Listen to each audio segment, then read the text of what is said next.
It is my honor and privilege to introduce to you Rob States. He is an MIT scientist. He even helped develop the little chips that are inside the RF instruments. He knows what smart meter. Oh, you didn't? That's what I'd heard. Anyway, he knows what. Guys that did. He knows guys who did. So he knows what those chips can do, and he knows what their capability is. And he has been, if you go on YouTube and click the dark side of smart meter, you will hear him giving a wonderful hour presentation, because this one we're going to have to cut short, as we are all of our speakers for the rest of the afternoon. But we have heard Rob before, and we're just very impressed with the information he has. So he's going to give you the dark side of smart meters and how this comes in with Agenda 21 and their entire goal to control every aspect of how man interacts with the environment. And of course, our use of energy is one of those main goals. So without further ado, please join me in welcoming Rob States.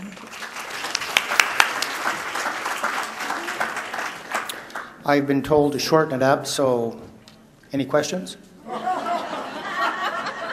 Engineers are very literal about these sorts of instructions.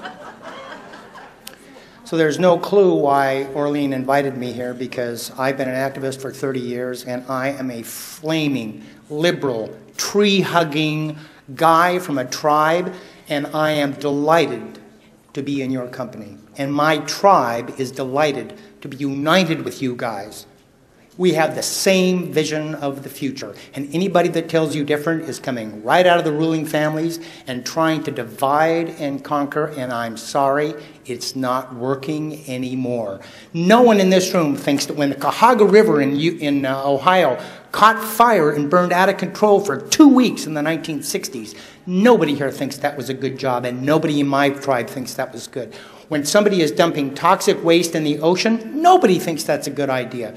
And when the Georges Bank is overfished and it collapses, nobody thinks that's a good idea. But the green revolution that you're hearing in Agenda 21 is BS. None of it is absolutely true. And when I saw Al Gore talking an inconvenient truth, one of my master's degrees is in fluid dynamics. I understand how to model the planet. And let me tell you, there's this much science in those computer models and this much fudge factor, and his assertions were wrong from the word go. I have to give it to him. Yeah, it was a wake-up call. Some people did some things, but I'm on board with you guys. There is not a dime's worth of difference between what we're doing and what you're doing. And what has the smart meter done for us? When they slap one of those babies on the side of your house, you become an activist. In 2008, August of 2008, I got a letter from my power company saying, congratulations. And I called them up and I said, I don't want one. And they said, you don't have a choice. And about 4 months ago, we got choice. I won't get a smart meter, I won't get a smart gas meter, and I will not get a smart water meter. 2 weeks ago, if you were in LA and you called the power company and you said, I don't want a smart meter, they'd have said, I'm sorry, you don't have a choice. And as of Thursday of last week, you now have a choice. And if you don't think that grassroots activism is doing a good job, I have another story for you. And it isn't just with smart meters. I'm talking to people all across the country. Because of that smart meter video, 200,000 views. That was the talk I was going to give to my town council when town council cut me off and said, no, we agreed to have you talk, but instead it's going to be PG&E who's not only going to talk, they're going to bring in 6 plants that during Q&A are going to say how great smart meters are. In my sleepy little burg, they were pulling out all of the stops, and that was 200,000 views ago. There are literally dozens of activists across this country. Let me tell you who they are. They're single moms. They're elderly. You name it. They are out of the woodwork. They're going, you know, I don't know anything about this activism stuff, but these smart meters are getting me aggravated. And today it's the smart meter. Tomorrow it's Agenda 21. After that it is all of the things that we see happening in our country. There is no one in your tribe, no one in our tribe that thinks the EPA, the administrative law of the FCC, of the any of that is good, and yet that isn't even mentioned in presidential politics. It isn't even mentioned in, oh good, I love this. Let's see if I can get this to be happy. Is it going to be, oh good. So we're all in agreement that the system is broken. And I would like to thank the ruling families for giving us smart meters because I have never seen a more unifying topic. My tribe communes with off-planet intelligences, and we've got channelers, and we've got all these nut bombs. And about 20 years ago, they were saying, you know, the future of your planet is dicey. You're headed for totalitarianism. And I'm going, you're darn tootin' we are, and I'm not too thrilled about it. And about 10 years ago, they started saying, you know, it's iffy. And I'm going, what do you mean it's iffy? These guys have all the bullets. There's no way. And lately, they've been saying, we're going to win. They're not saying when. They're not saying how. But I'll tell you, I have never seen more people waking up. When I was at MIT getting a master's degree in finance, I studied under Nobel Prize winners, people that were in the Kennedy cabinet, people who were in the Reagan cabinet. They never mentioned the Federal Reserve Corporation once. And you know, they knew that if they measured it, they'd be out. They did not mention it. But I stand in line at Safeway now, and every other person knows about that. And every other person is committed to, that's a big problem. And is it mentioned in the state politics? Is it mentioned in federal? Those guys have got a lot of guns and bullets, and they shoot you dead on the spot. And it's like, okay, right off the bat, we're not going to go for that. But everybody understands what the problem is. The problem is this diagram from the movie Thrive. Some of you have maybe seen it. 10 years ago, I would have been scared out of my brain to put something up like this. The top of that pyramid is a series of bankers, about 120 of them on our planet, that own currency. There are 8 owners of the dollar. These bankers own the lira, the mark, the yen, all of the Western currencies. So they have such a fantastic income from that business that they control banks and they control corporations and they fund all of the political campaigns. And as long as it's money driven, they win. And when California had a significant choice to bring in clean money campaigns, meaning that any candidate can make a choice, take the money from the lobbyist or take the money from government and run your campaign, the Rockefeller family successfully defeated it. This is David Rockefeller. I'm not going to bad rap this guy. I'm going to quote from his autobiography, which says, "Some believe we are part of a socialist cabal working against the best interest of the United States, characterizing my family and me as internationalists and conspiring with others around the world to build a more integrated global political community, economic structure, one world, if you will." If that is the charge, I stand guilty and I am proud of it. That is in his autobiography. If you do a little simple math on the back of an envelope, his daily income is somewhere in the range of $300 million. That's his daily income. If you do some simple math for the last 100 years, since they have roughly an 1/8 ownership, something like that, in the Federal Reserve Corporation, their family wealth is in the order of 10 trillion. The Rothschilds from Europe, a family wealth on the order of 100 trillion, based on some estimates done by some economists in Russia. So that money buys them doctors, scientists, engineers, lawyers, and all of the stuff that is crazy. When you hear about the green agenda being in Agenda 21, that isn't a green agenda. They are buying into stuff that scientists and engineers and lawyers learned in school. They're tying into that because they need the middle class to make trains, planes, automobiles, factories, the software, the whole ball game, okay?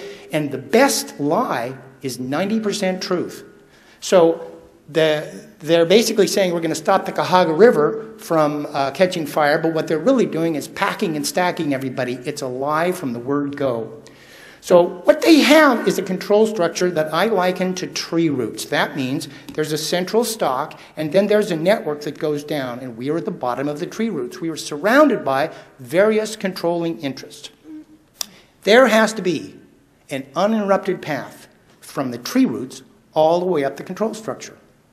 We are at the bottom. That is grassroots. How did Gandhi win? Grassroots. Nonviolent protest scares the living bejeepers out of these guys, and they are getting it in spades. This is another picture of the control grid, and I like that one. That's true, but it's confusing. What's important about this is it's a network of old boys that once you're in this group and you show loyalty, they use you over and over again. Before I leave this subject, I have a comment to make to those people on DVD or those people here that are working for some of the alphabet agencies, and there's virtually at least one in every audience. These are all people that played the game by the globalists' rules. And they are now dead or worse. Take a look at Mike Connell, okay? He rigged the 2004 election. Bush lost that thing by 5 million popular votes. He lost the Electoral College by 2/3. One of the major defeats in presidential history. And thanks to Mike Connell, not only was the election rigged, but the polls up to the election were rigged. He also has done, various other computer things and died in a suspicious aircraft accident roughly a week before he was going to testify in front of a grand jury. Guy in the middle, Ron Brown. What Clinton did, a Republican, Clinton a Democrat, right? He transferred ownership of military technology from the Department of Defense to the Department of Commerce. Before, and there's Ron Brown, head of the Department of Commerce. Before him, the ICBMs in China were bore-sighted. That means they had a tube, they had a missile in there, and they sort of tilted the tube to hit the continental United States. They had the sophistication of a 4th of July firework, okay? What did Ron Brown help transfer at a price to Red China? Strap-down inertial guidance systems, hypersonic nose cone technology, laser-guided gyros, pulse-hardened chips, all stuff you need to make your ICBMs work. And today, they have state-of-the-art. They can hit a nickel on your sidewalk with an ICBM that's 4,000 miles away. There were 25 flag officers in various services that felt this was treasonous. They are all dead. The guy on the corner there, David Christopher Kelly, he manufactured bioweapons, very sophisticated, and some of them were genetically specific. One race gets it, the other race doesn't. Died under a suspicious suicide. Guy down in the corner here, Gunther Rustbacher, was the pilot that flew Bush 1 to the October surprise meeting and flew him back on an SR-71. He has been missing for the last 10 years. The guy in the middle there, Michael Rakonashudo, he is smarter than anybody in this room and possibly anybody in California. This guy is an absolute genius, and he wrote the back door to the Promise software along with other tricky things, and he's doing 20 years for a trumped-up drug charge. You cannot be a druggie and do that kind of programming. And the last guy down here, William Colby, who at one point was head of the CIA, and he died in a mysterious canoe accident. If you watch the movie The Firm with Tom Cruise, it shows you that you originally get that job, and it's plenty of money, it's plenty of freedom, and they're the nicest guys in the world. And it's only later that they pull the strings. And I've seen this happen to scientists, to engineers, to doctors. It is not just a little thing. It is pervasive across the planet. So let me give you a quick overview of smart meters. What is a smart meter? Well, this is your block for the last basically 100 years. This is your block on smart meters. And who has the on-off switch? A faceless bureaucrat in a utility. And my utility just got finished funding Prop 16. Okay? Basically, will be a monopoly forever kind of a proposition. They bumped off a bunch of, gave cancer to a bunch of kids in Hinckley, California, and they decided to cover it up. Okay? Do I want those guys with the finger on my button? I don't think so. This is your kitchen. And once the smart meter is in, there's a secondary feature of it called the Zigbee network. And once your kitchen is all outfitted with smart appliances, that's your kitchen on smart meters. And they can not only know to turn those babies on and off, but they know chapter and verse of which one you have, what it does, and the settings of it. And a smart meter enabled appliance can also be controlled remotely. That means that they've got an up and down switch on all of this stuff. Do I want my power company turning my devices up and down? Because what they say to you is, we're going to save you power by turning it down when the power is expensive and turning it back up when it's inexpensive. But let's suppose it's a spring day. Nobody's using electricity. Nobody's using natural gas. They're losing their shirts. And what do? They've got the switch. Oh, I don't think that's a good idea, and I'm not thrilled by that at all. This is your future kitchen on smart enabled appliances. Eyes and ears in every appliance. There is a high bandwidth path between each of these devices to your smart meter and then off to the power company. And they've oversized the bandwidth on that by a factor of 100. Bandwidth is expensive. Why do they oversize it so much? These things are capable of watching you and listening to you with a minor addition of stuff that's dirt cheap. What is the cover story? And this is the same cover story that you see in the green cover story in Agenda 21, that they're playing into things that engineers and scientists and businessmen and accountants learned in school. They say, look, in the daytime, people use a lot of power, and at nighttime, they don't use very much. So what we're going to do is we're going to try and even things out.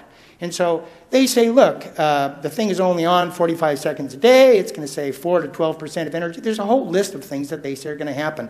And I don't have time to refute all these, but every one of them is complete hooey. The facts are, these things save zero. After you plug them in, they chew up 0.5% of the total power coming out of the grid, and they pollute the living daylights out of you RF-wise. So privacy. When I first did the smart meter video, and it's 200,000 people have looked at it, it showed that what you could do with a smart meter is determine what's going on inside of the house. Okay?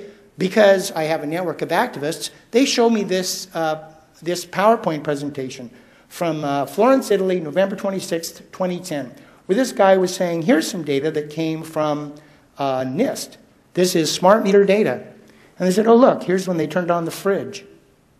Here's when they turned on their kettle. Oh, here's the toaster. Here comes the washing machine. Oh, look, the oven is preheating. Oh, now the oven is cooking. That is your diary, 24/7. They know what you do, they know when you do it, and what did they say to the to management? They said, you can sell the data. And there is money written all over that. Now, the real reason for doing it is control. And if you're a peace activist, they would like to know it, and they would like to take care of you, figuratively speaking. But management doesn't get that message at all. They say, look at who's making the big money. Google, Yahoo, okay? You're going to be in their business. You are, in AC Nielsen, they said, we really like barcodes because they tell us what you buy. And we really like loyalty cards because they tell us who bought it. But what we're really missing in our marketing equation is when, where, and how. And the smart meter gives them all of that. If you don't think that's worth a bundle of dough, I'd like to sell you swampland and you name it. So the first thing that we have to cover is RF radiation, which comes out of cell phones, it comes out of cell towers, and it comes out of smart meters. A smart meter has a 1-watt transmitter. Some of them have 3 watts, which is FCC illegal, separate question. But the average one has got a 1-watt transmitter. Your cell phone is a 1/4 watt, okay? So the power company says, well, you know, it's less. But that cell phone is A, right up to your head when you want it, and it is down and away when you don't. It is voluntary exposure. The RF radiation that comes out of your smart meter is involuntary. Here is the network. It comes out of one meter, it bounces around the network, and then it ends up at the utilities database. And the one on your house radiates laterally. It has a dipole antenna, and it primarily radiates laterally. And so 0.1% of the energy is actually data transmission, and 99.9% of the energy is flowing out. It's just flinging the energy out. And it goes through your house. If you are on the other side of that wall, and that's where your bed is, you're getting dosed 24 all the time you're sleeping. Huge amounts of RF dose, all involuntary. This is an example of how that transmission goes, because RF radiation travels just like sunlight, okay? And this gal is sitting in the shade on a sunny day. And so as you can see, the parasol is protecting her. So if you want to protect yourself against smart meter radiation, what do? You put up a shield. The bad news is the radiation also bounces. So you can see her. She's in the shade, but you can see her. And the reason you can is because the light hits the sand, the light hits the water, and it bounces back. And microwaves do that same trick. So in order to totally reduce your exposure, you have a large amount of shielding to do, very expensive. Now, smart meters are arranged in what's called a mesh network. Imagine a mesh, okay? And let's suppose the mesh looks like the picture on the left, which is water going down a drain. In your tub, the places remote from the drain are quiet. They're just sitting there. Nothing's really happening. But you go right up to the drain, and it's ferocious. And that's the data rate difference between what's happening on the edge of the mesh and what happens at the upload point. See that picture on the top right? That is an upload point, also called a data point, where one of the smart meters, about 1 in every 600, grabs the data that it gets, and it stuffs it up that pole, and the pole sends it off to a cell tower, and bang, its journey is done. But if you are one of the unfortunate people that is in the drain, you are receiving the data from 600 smart meters. Huge amount of RF load.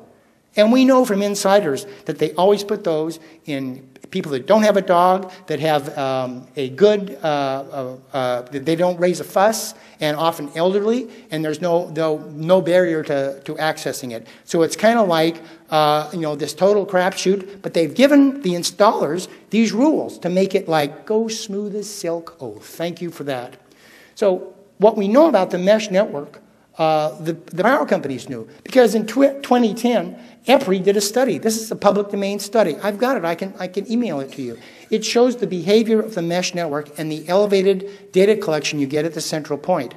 And yet still, we see these misleading information coming out of the PR and stuff that says, no problem, they're hardly ever on. But there's a huge difference between whether you're in the middle of the mesh and draining, whether you're on a sleepy outside. Now, this is one of the most misunderstood secondary problems with smart meters. Decades ago, all of the devices in your house and all the devices on the grid were relatively quiet. There were some motors, they're inductive, and they are slightly nonlinear. But all of the heating applications, like an incandescent light bulb and like an electric stove, those are linear loads. So the power gets generated hundreds of miles away and ends up where you are. And it's three-phase power, and if it's an entirely linear load, it shows up here, it gets used, and that's the end of the story. But as soon as you start putting nonlinear loads on, and in this case, I'm showing a switching mode power supply in a smart meter. The meter gets its power from a switcher that is on the grid. Okay? Power comes into the smart meter, it grabs some of it, and it gives you these pulses, 120 times a second. Okay? On the left, you can see, this is up on the top there is the high-pass filter that I used to cut down the 110 volt to accentuate the spikes. These are in every house that's got a smart meter. And on the other side is the same signal that is filtered that is not a smart meter. So those spikes go into come out of your smart meter, and they surround you. The entire power wiring in your house is subject to these spikes. So you are surrounded by this electromagnetic noise. And when this data was taken early on when I got into this, and this woman had gotten sick immediately on getting a smart meter, within hours. And I was going, what was it? And I scanned the meters, and none of them were on yet. It could not have been the meters. It could not have been the RF radiation. And she had RF radiating devices all throughout her environment, and she'd been living there 3 years, so she had tolerated the RF load up to now. But these spikes had some kind of magic bullet. They sensitized her, and she's RF sensitive. And what that means is, one of her membranes, and in this case the blood-brain barrier, becomes leaky whenever it's exposed to RF radiation. Her immune system triggers that and says, uh-oh, there's something in the blood that's not supposed to be there, and she gets a histamine response and an immune response. Very destructive. People who have asthma die from that. This is a very common overreaction of the immune system. That was why everybody died in 1918, overreaction of the immune system. And the most lethal bioweapons that are currently on the planet, they're overreaction of the immune system. Do not underestimate this. Once you're sensitized, you can't get away from them, because these travel, they're a very long wavelength. And so their mode of transaction is electrostatic. What do I mean by that? We have a dysfunctional family shown here, where little Susie is playing in the family pool, minding her own business, splashing along healthily, and her evil brother Eric comes by, lights a firecracker, drops it in the pool, and runs away cackling. Unbeknownst to her, the firecracker goes down and goes pfft. Doesn't make any noise because it's underwater. It goes pfft. What little Susie experiences is all of a sudden there's a boop, a slight pressure pulse in the pool. That's it. End of story. After the pressure dies down, no further activity. Okay? Now, it doesn't matter where she is in the pool. Pressure's going to hit her. She could put a big plywood board between her and the explosion. Would that stop it? No, go right around the board. That is the nature of dirty power. It is low frequency, and it is electrostatically transmitted, and it is very difficult to shield. Here is a mesh network, okay? All of the smart meters have the same switching mode power supply. They are all pulsing on the same harmonic, and what that means is the entire grid is doing this 120 times a second. There's no place in town to get away from this. So people that are sensitive, as soon as they become sensitized, there are all kinds of places they used to tolerate that they can't go to anymore because their immune system is now on the lookout. Before you're sensitive to ragweed, you can play in this stuff. And as soon as you get sensitized, you can't get within a mile of it. It's the same situation with smart meters. And that entire class of people are now refugees in their own country. And the stories that I've heard are just unbelievable. But the grassroots action is making a difference. But it's not going to make a difference to this, because you have to have entire cities to opt out. And so far, Fairfax and a few others, that's about it.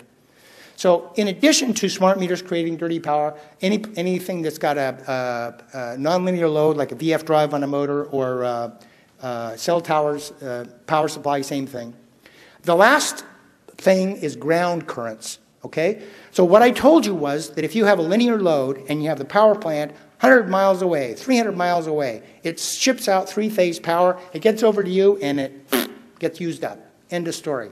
But as soon as you put a nonlinear load on there, there is a current path that has to go from the place of use to the nearest inductor. So you see down at the bottom right there, there's the house, and there's some power poles, and then a ways away from them is a step-down inductor, okay? There, in nonlinear loads, there's a current path that goes through there, okay? And that's true of fax machines and computers, but it's true in spades of smart meters because they're all on the same harmonic. And so look at your house, this little X-ray vision of your house, and what is underneath your house? Water pipes that go for miles. They are conductive. Sewer pipes that go for miles. They are conductive. Gas pipes that go for miles. They are conductive, okay? Power lines overhead that go for miles. They are conductive. And it is difficult to predict where these ground currents will go, but they could show up in your faucet, in your toilet. They could be surrounding you. And this is extraordinarily difficult to shield from. And you would have to put electrostatic gaps on all of the surfaces coming in. It's very expensive. And so far, we don't even know how to measure those. They're difficult to measure. They're expensive to shield. And smart meters are doing 0.5% of the total grid is now the same harmonic of that